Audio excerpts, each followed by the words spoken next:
राजस्थान में विधानसभा चुनाव 2023 शांतिपूर्ण संपन्न हो गए हैं, लेकिन अलग-अलग विधानसभा क्षेत्र में हार झेल चुके प्रत्याशी अभी भी अपनी हार का मंथन कर रहे हैं। तो वहीं जीते हुए विधायकों ने अपनी पद की शपथ भी ले ली है। शुक्रवार को अजमेर उत्तर विधानसभा क्षेत्र से कांग्रेस के टिकट पर चुनावी मैदान में उतरे महेंद्र सिंह रलावता ने प्रेस वार्ता कर अपनी हार की समीक्षा पर बातचीत की। शुक्रवार को उन्होंने अपने कार्यालय में कहा कि कांग्रेस के जयचंदो द्वारा उन्हें यह चुनाव हराया गया है। उन्होंने कहा कि विधानसभा की जनता अभी तक यह मानने के लिए तैयार नहीं है कि महेंद्र सिंह रलावता चुनाव हार गए हैं।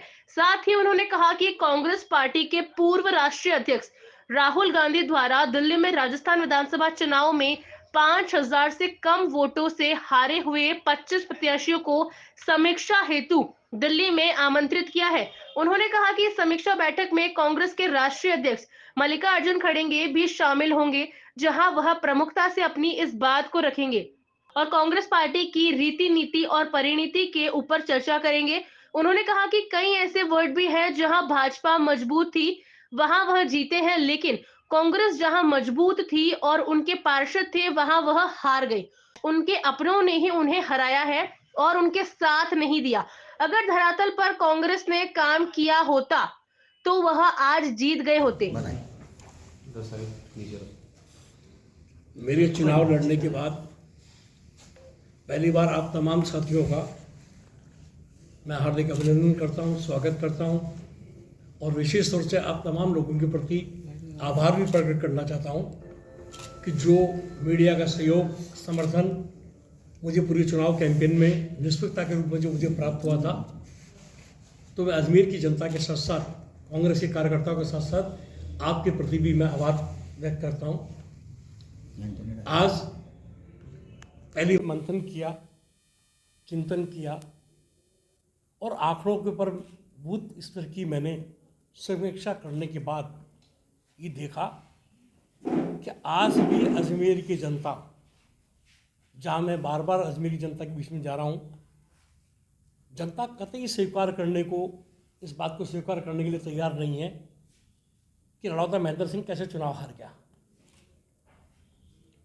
जनता की आकांक्षाएं, आशाएं मेरे प्रति ज़्यादा थी।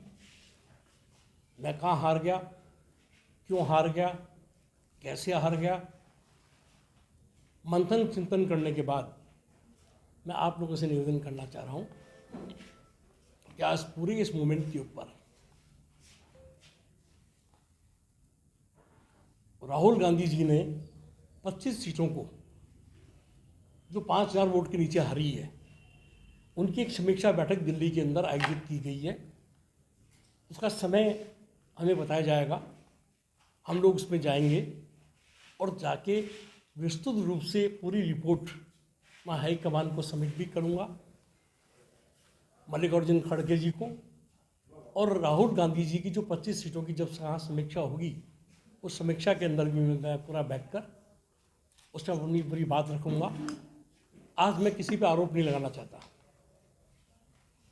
मैं ये भी आरोप नहीं लगाना चाहता, पर निश्चित रूप से मान के चलिए कुछ साथी हमारे साथ चल रहे थे, दिख रहे थे, पर साथ नहीं थे। मैं निवेदन करना चाहूँगा ऐसे गद्दारों से, ऐसे विभीषणों से कि कम से कम वो अपनी कृपा दृष्टि इस कांग्रेस पार्टी में बनाए रखें और जो अपनी नई मित्रता उन्होंने भारतीय जनता पार्टी के साथ गठजोड़ की है, अपना आगामी भविष्य भी उन्हीं के साथ में बिताएं तो ज़्यादा अच्छा होगा। नहीं तो कभी मीटिंग के माध्यम से हमें खड़े होकर स्पष्ट रूप से उनका नाम का भी उल्लेख करना पड़ेगा। जो मैं मेरी पार्टी के इनसाइट में खड़ा होकर बात कहूँगा, रखूँगा और प्रणाम भी दूंगा। मैं ऐसे लोगों के भी प्रणाम दूंगा जो राजस्थान के अंदर विभिन्न अकादमियों के मेंबर बने हुए हैं, चाहे वो कई कमेटियों के मेंबर हो, और आज उनमें से वासुदेव देवनानी के साथ के अंदर उनकी फोटोएं भी है।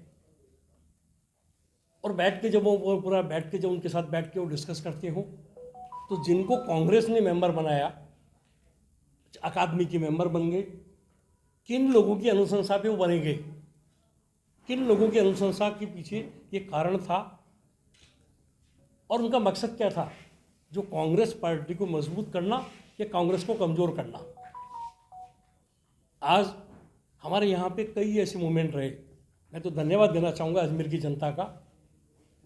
मैं उदाहरण के रूप में आपको बताना चाहता हूँ कि वार्ड नंबर 7, जहाँ वासुदेव देवनानी जी के बहुत निकटतम व्यक्ति अनिल नरवाल जी चुनाव लड़ते हैं, मैं उस वार्ड में चुनाव जीतता हूँ। जहाँ वासुदेव देवनानी जी के निकटतम सहयोगी सुभाष जाटव वार्ड नंबर 8 में चुनाव लड़ते हैं, वहाँ मैं चुनाव जीतता हूँ। जहाँ वार्ड नंबर 9 में जहाँ धंजा भारतीय जनता पार्टी का पार्षद बना हुआ है, वहाँ मैं चुनाव जीतता हूँ। बहुत राइट हैंड आपके राजू साहू जो चुनाव जीतते हैं, मैं उनके वार्ड में चुनाव जीतता हूँ। मैं जब आज की तारीख के अंदर आपका जो है ना क्या के त्रिपाठी जो रोज़ जय विश्वनाथ के नारे लगाते हैं, 13 वोट से मैं वहाँ भी चुनाव जीतता हूँ। मैं चुनाव जीतता हूँ आपके कुंदन नगर के अंदर, मैं चुनाव जीतता हूँ राजेंद्र सिंह राठौड़ के प्रताप नगर वाले जो आपके इसको जो आपका वार्ड नंबर जो है सहेली वार्ड नंबर 63 के अंदर, वहाँ भी मैं चुनाव जीतता हूँ। तो मैं इसलिए धन्यवाद देना चाहता हूँ कि अजमेर की जनता ने मुझे भरपूर प्यार दिया, समर्थन दिया। तो इस बात का विश्लेषण भी करने के साथ साथ मैं जनता के प्रति आभारी था। पिछले बार मैं 8,600 वोटों से चुनाव हारा था। इस दौर में जहां हर 5 साल बाद में राजस्थान की सरकार बदलती है, उसके बावजूद भी राजस्थान सरकार के काम के आधार पर करीबन हमने 70 सीटों पर राजस्थान में विजय भी प्राप्त की। और मेरी सीट पर जहाँ मैं 8,600 वोट से पिछला चुनाव हारा था, अब मैं 4,644 वोट से चुनाव हारा हूँ। तो मेरा वोट का अंतर निश्चित रूप से कम हुआ है। जो लोग चुनाव लड़ रहे थे, इस चुनाव को जो जीत के गए, मैं उनको मुबारकबाद भी देता हूँ। पहली बार मुबारकबाद दे रहा हूँ और मैंने मुबारकबाद उनको विधायक की नहीं दी है। मुबारकबाद निश्चित रूप से अभी दूंगा जब वो विधानसभा के अध्यक्ष बन के अजमेर में आएंगे, क्योंकि विधायक का चुनाव तो जनता के बीच में मैं ही जीता हूँ। अगर मैं, क्योंकि आज की तारीख में ट्रायंगल फाइट में नहीं होता, मेरे मतों का विभाजन नहीं होता, मुझे भीतरघातियों का विरोध सहन नहीं करना पड़ता, तो निश्चित रूप से अजमेर के अंदर मैं चुनाव जीत के आता और राहुल गांधी, सोनिया गांधी, खड़गे जी की भावनाओं के अनुरूप कांग्रेस को मैं मजबूत करने का प्रयास करता। मैं आपके माध्यम से फिर बताना चाहता हूं कि मैंने पिछले 5 साल इस कार्यालय में बैठ के मैंने काम किया था। मैं फिर आ गया हूँ इसी कार्यालय के अंदर। मेरी जनता ने मुझ पर जो आशीर्वाद रखा था, मेरे जनता के लिए मैं रात के चाहे 2 बजे चाहे 1 बजे अजमेर का तमाम कांग्रेस का कार्यकर्ता नहीं, अजमेर का आम जनता मुझे जब चाहे मेरे ऑफिस में आके मिल सकती है। मेरा नियमित रूप से ऑफिस खुलेगा। मेरे ऑफिस के अंदर खुलने के बाद मैं अजमेर की तमाम जन समस्याओं की निदान करने का मैं पूरा प्रयास करूंगा। और विशेष तौर से आज की इस मीटिंग के अंदर खाली एक ही बात कहना चाहता हूं। जब राजस्थान सरकार कांग्रेस की थी, हमारे यहाँ पर एक स्कीम बन के गई थी भारत सरकार के अंदर, जिसको आप कहते हो अमृत योजना सेकंड। उस अमृत योजना सेकंड में 186 करोड़ रुपए हमारी अनुशंसा के ऊपर भारत सरकार ने स्वीकृत किए थे, जिससे अजमेर में विभिन्न टंकियां बनी, अजमेर के अंदर विभिन्न जगह यानी पाइपलाइन नहीं डले और पेयजल की जो हमारी समस्या है उसका निदान हुए। तो मैं पुनः निवेदन करना चाहता हूं कि राजस्थान के जो मुख्यमंत्री भजनलाल शर्मा जी जो विगत